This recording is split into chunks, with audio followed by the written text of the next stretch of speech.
Hey guys, Joey here with another patch rundown. Today we're going to be talking about 10.8, which released earlier today.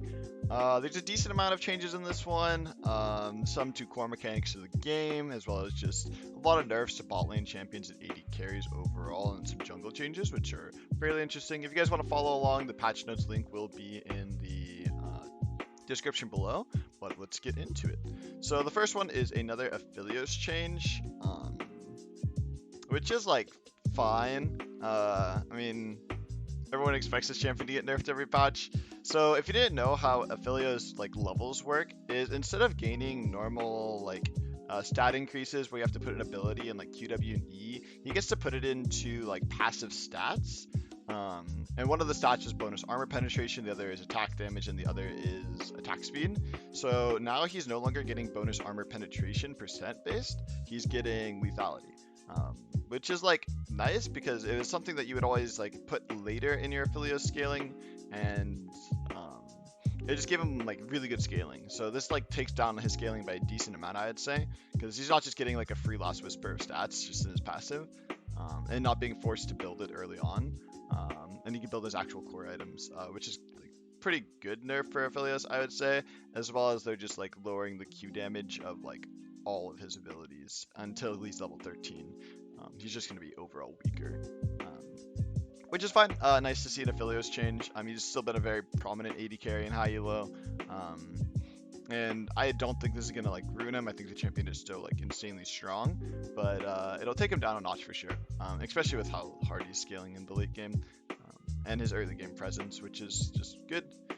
Overall, I would say. Small Ashe change, they're making the Q bonus attack speed increased at later stages, essentially only. This isn't really going to change too much to Ashe because you're not maxing the Q to begin with. So getting like on the upper echelon of levels being stronger isn't really changing too much to the champion. But a nice little quality of life buff for Ashe. You'll probably see a little bit more play.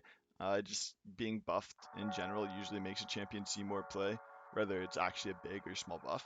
Um, Evelynn, Q damage increase. She is maxing this ability, so it at least will give her a little bit more damage, but like it's basically irrelevant.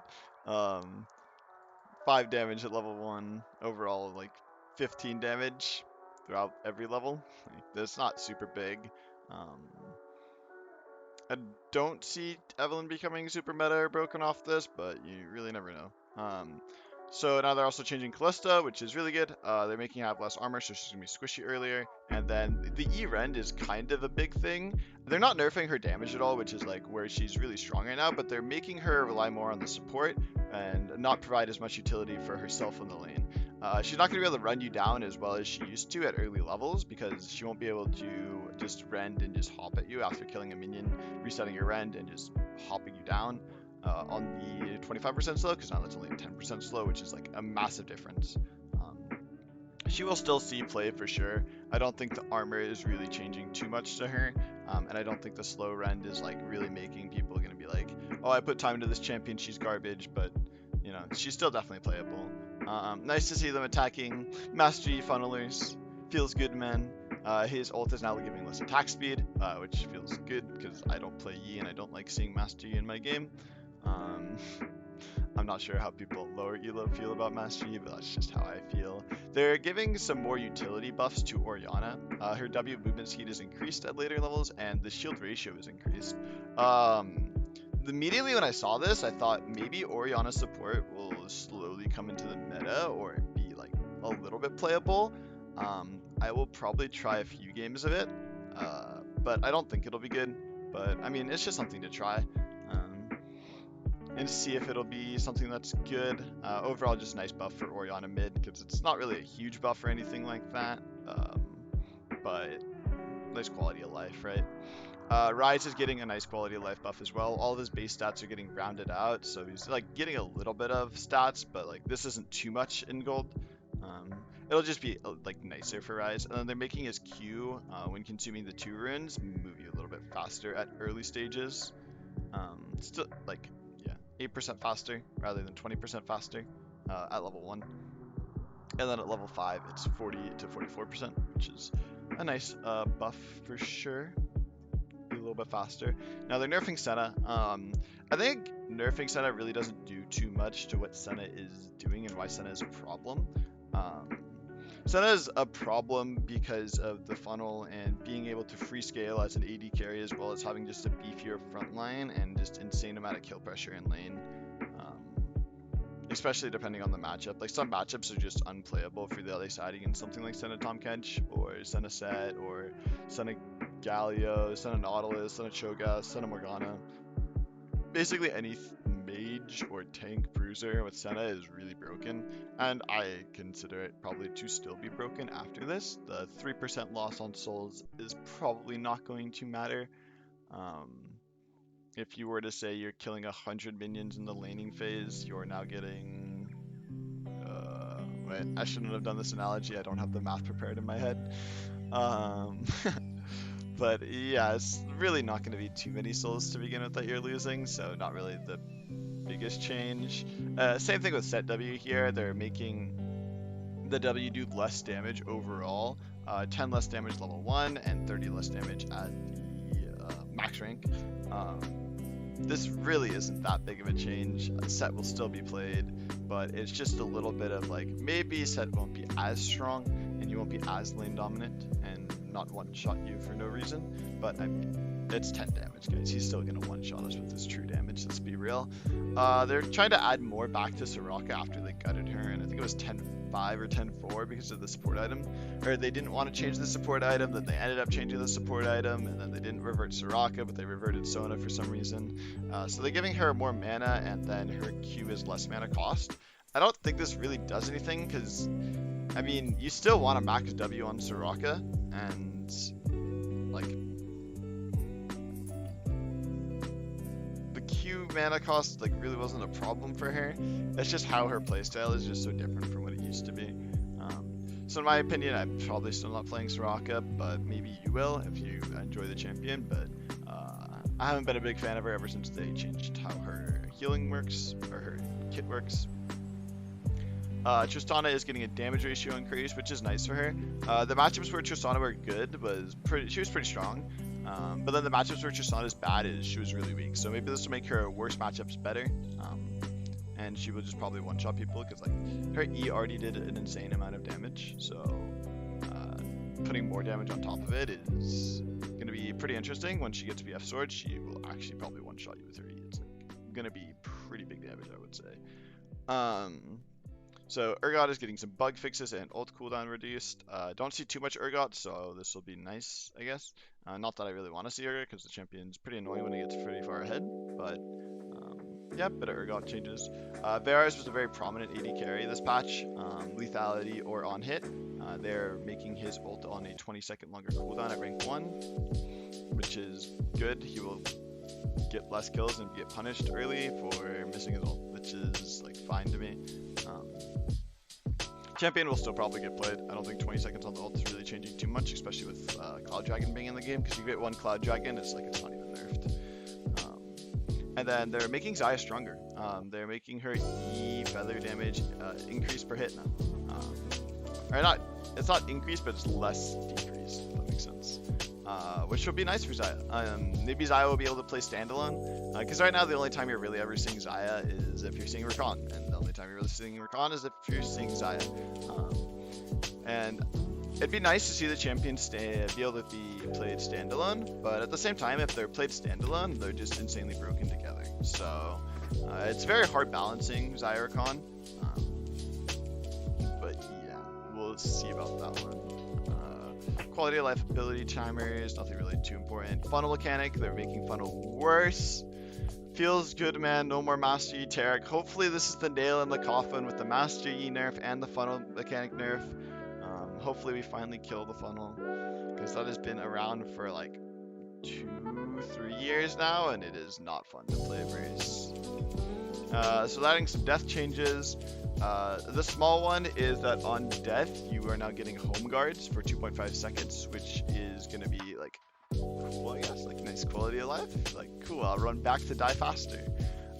And then what is interesting is death experience. At levels 1 to 6, a champion solo killing grants 20% more experience, and assisted kills grant 20% less experience. And then at levels 7 to 8, these numbers are reduced to 10%. I assume from 9 to forever on, it is reduced to 0%, or maybe it's just always 10%. I'm not really too sure. But this is just going to incentivize you to want to solo kill. I'm not really too big a fan of this change because, like, I'm a bot laner. All my kills are never going to be solo kills. They're always going to have an assist, so we're just going to get less experience in the early game than we would.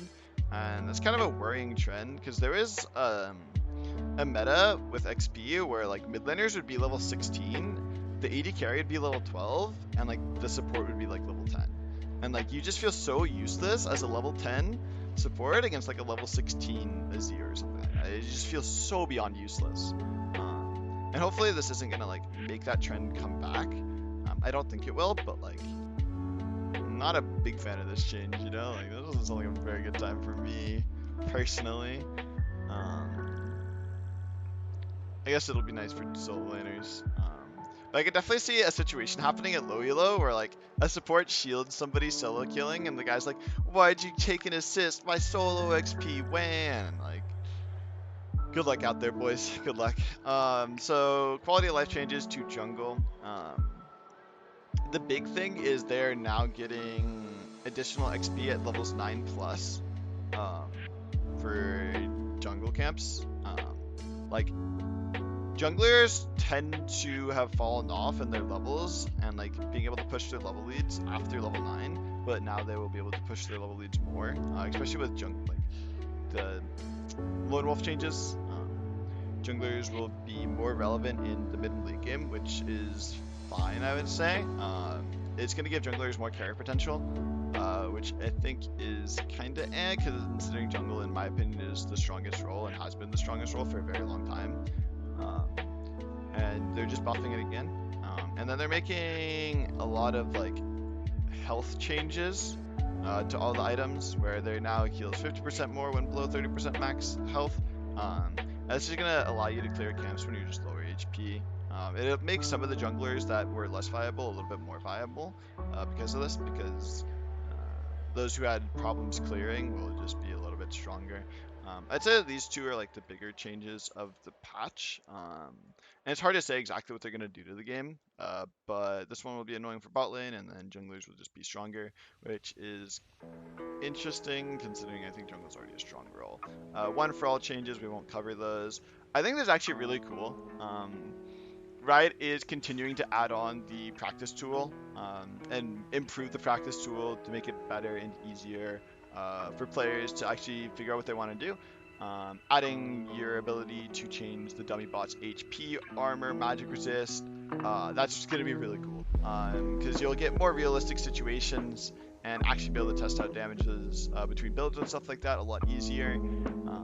The game clock 600 seconds is nice, but the only reason that this mattered was because this wasn't in the game. Spawn Baron Nashor and Spawn Rift Herald weren't actually in the practice tool for some reason, and now that they are, that's going to be very like nice for like testing just different things. I've had many times where I wanted to test something with Baron, and I had to fast forward 30 seconds for like 2 minutes just to be able to test the one thing.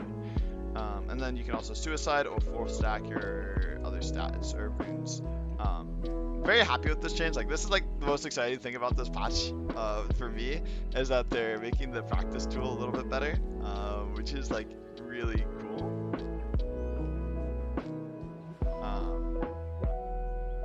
But yeah, a couple of bug fixes. Won't really go into those. And then some new skins here at the bottom. They all actually look pretty good. The Coven Zyra looks really nice too. The Prestige one. So yeah, I mean, weird that Riot didn't buff any of these 3 champions when releasing a skin, but hey, pretty happy with it. I think that's it for me today though. Hopefully this was a little bit insightful about the patch for you guys, and you guys will go out there and kill it this patch and have a good time playing some League of Legends. If you enjoyed, be sure to leave a comment, like, follow, subscribe. I think that's all the sellout that I have. Catch me live on Twitch, boys. Have a nice day.